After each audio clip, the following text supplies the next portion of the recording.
As the 20th century drew to a close, the Irish city of Limerick found itself embroiled in a web of criminal activity that would soon erupt into one of the most notorious gang conflicts in the country's history. The Limerick Feud, as it came to be known, is a harrowing tale of family rivalries, power struggles, and the ruthless battle for control over the lucrative drug trade in the region.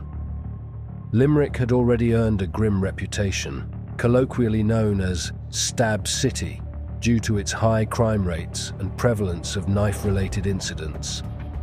However, the events that would unfold in the coming years would eclipse even this ominous moniker, plunging the city into a spiral of violence that would claim numerous lives and leave an indelible mark on its history.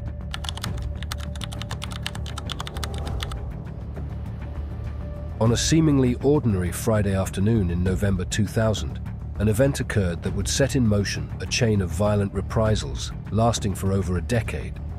Christy Keane, a prominent figure in Limerick's criminal underworld, sat in his car outside a primary school, waiting to collect his son. Unbeknownst to him, a gunman, believed to be his former associate Eddie Ryan, approached with deadly intent. In a twist of fate that would alter the course of Limerick's criminal landscape, the would-be assassin's gun jammed at the crucial moment. Recognizing his assailant as a man he once considered a trusted ally, Keane watched as Ryan fled the scene, leaving behind a failed attempt and sowing the seeds of a vicious conflict that would engulf the city. This botched assassination attempt marked the beginning of the infamous Limerick Feud, a conflict that would claim the lives of 20 individuals and leave countless others affected by its brutal fallout. The feud was not merely a struggle for control over the drug trade, it was a complex tapestry of personal vendettas, family loyalties, and the ruthless pursuit of power.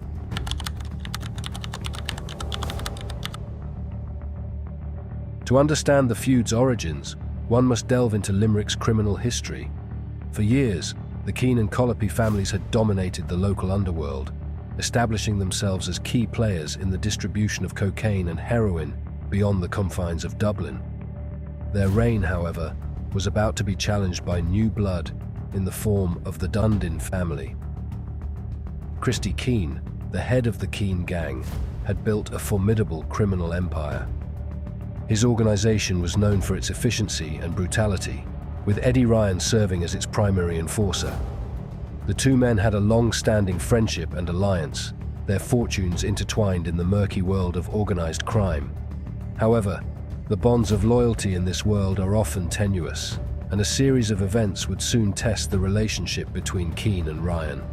Personal disputes and family conflicts began to erode the trust between the two men. Ryan, ambitious and seeking to emerge from Keane's shadow, began to entertain thoughts of establishing his own operation. A seemingly minor altercation between the daughters of Keane and Ryan at a local schoolyard proved to be the catalyst for their deteriorating relationship.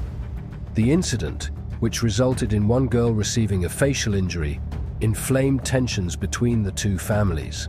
What might have been dismissed as a childish squabble in other circumstances became a point of bitter contention in the volatile world of Limerick's criminal gangs.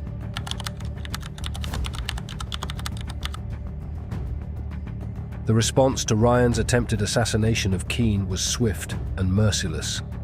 Within days, Eddie Ryan met a violent end while attending a funeral at St. John's Cathedral. In a brazen attack that shocked even the hardened criminals of Limerick, two gunmen entered the crowded Moose Bar where Ryan was having a drink with his son, Kieran. In a hail of automatic gunfire, Eddie Ryan's life was cut short. His son Kieran narrowly escaped the same fate, having stepped away to the restroom moments before the attack. The identity of the gunman was never officially confirmed, but strong suspicions pointed to Christy Keane's brother Kieran and Philip Collopy, an enforcer for the Collopy gang. This retaliatory strike marked the true beginning of the Limerick Feud, setting off a chain reaction of violence that would engulf the city for years to come.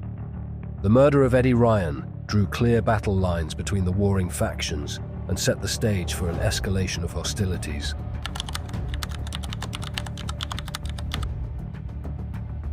As the feud developed, the criminal landscape of Limerick underwent a dramatic transformation.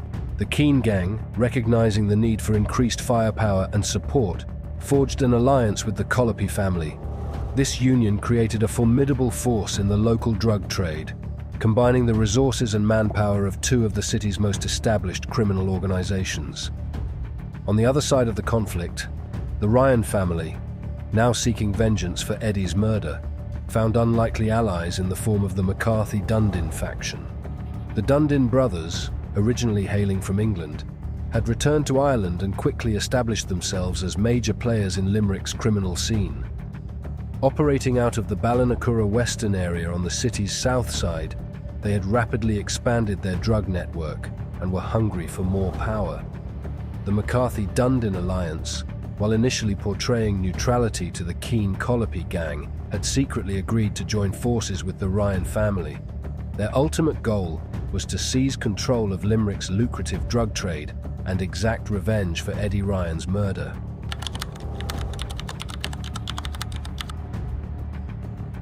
On January 23, 2003, a series of events unfolded that would shock even the most hardened criminals in Limerick. Reports circulated that Eddie Ryan's young sons, Eddie Jr. and Kieran Rashers, had been kidnapped by armed, masked men on Moylish Road in Ballinanty. This apparent abduction set in motion a chain of events that would lead to a brutal betrayal. A week after the alleged kidnapping, Kieran Keane Sr. and his nephew, Owen Tracy, arranged to meet Dessie Dundon at a house near the Fairgreen. The Keanes had brought in the Dundons, ostensibly to eliminate the young Ryan brothers, fearing potential retaliation for their father's death. Keane had reportedly promised a substantial sum of €60,000 for the double murder. Believing they were working with allies, Keane and Tracy arrived at the house expecting to witness the execution of the Ryan brothers or view their bodies. Instead, they walked into a carefully orchestrated trap. Upon entering, they were confronted by several armed men. In a shocking turn of events, Keane and Tracy found themselves bound, beaten and hooded. The captors, having failed in their attempt to lure two Collopy brothers to the same location, decided to proceed with their grim plan. Keane and Tracy were transported to a remote country road on the outskirts of Limerick. There, in a cold-blooded execution, Kieran Keane was stabbed and shot once in the back of the head. Owen Tracy suffered a horrific ordeal, enduring 17 stab wounds to his face, head, and chest. Believing both men to be dead, the attackers fled the scene. In a miraculous turn of events, Tracy survived the brutal assault and managed to seek help. The true nature of the double cross became apparent 6 hours later when the two Ryan brothers walked into Portlaoise Garda station, unharmed, and revealing that they had never been kidnapped at all. The entire kidnapping scenario had been an elaborate ruse, designed to lure the Keane-Collopy gang into a vulnerable position.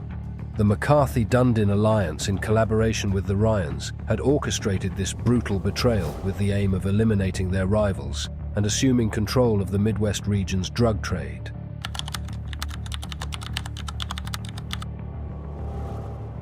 The murder of Kieran Keane Sr. marked a significant escalation in the Limerick Feud. It was seen as the first major killing of the conflict, a direct retaliation for Eddie Ryan's attempted assassination of Christy Keane. The brutality of the attack and the cunning nature of the double cross sent shockwaves through Limerick's criminal underworld and beyond. In the months that followed, the violence continued to spiral. John Ryan, Eddie Ryan's older brother, became the next target in this bloody vendetta.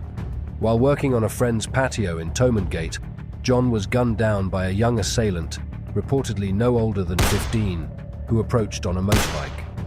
Ryan succumbed to his injuries less than an hour later at the Midwestern Regional Hospital. The cycle of violence continued unabated. In October 2003, Michael Campbell McNamara, a 23-year-old member of the Keane-Collopy gang, fell victim to a particularly gruesome murder. His mutilated body was discovered on waste ground near South Hill in Limerick, bearing signs of a brutal execution. McNamara had been bound, stabbed multiple times and shot twice, a clear message to his associates and rivals alike. As the feud raged on, its impact began to extend beyond the confines of Limerick's criminal gangs.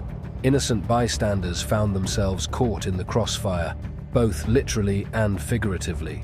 The most notorious case of collateral damage occurred in 2008, when Shane Geoghegan, an innocent rugby player, was mistakenly targeted by the McCarthy-Dundon faction. Geoghegan's murder, a case of mistaken identity, sparked public outrage within Limerick and across Ireland.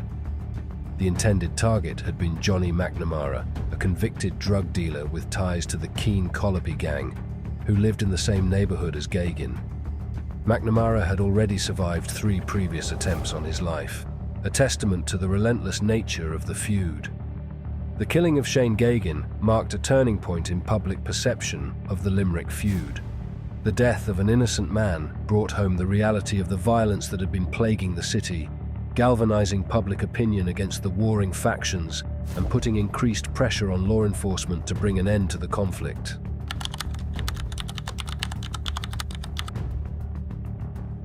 Throughout the duration of the Limerick Feud, the Guards faced an uphill battle in their efforts to curb the violence and bring the perpetrators to justice. The close-knit nature of the criminal gangs, the code of silence among their members, and the fear of reprisals among potential witnesses all contributed to the challenges faced by law enforcement. Despite these obstacles, the Guards made significant strides in their fight against organized crime in Limerick. Through a combination of increased surveillance, strategic operations, and community engagement, they gradually began to turn the tide against the warring factions. The establishment of specialized units dedicated to tackling organized crime, along with enhanced cooperation between different branches of law enforcement, proved crucial in dismantling the criminal networks that had held Limerick in their grip for so long.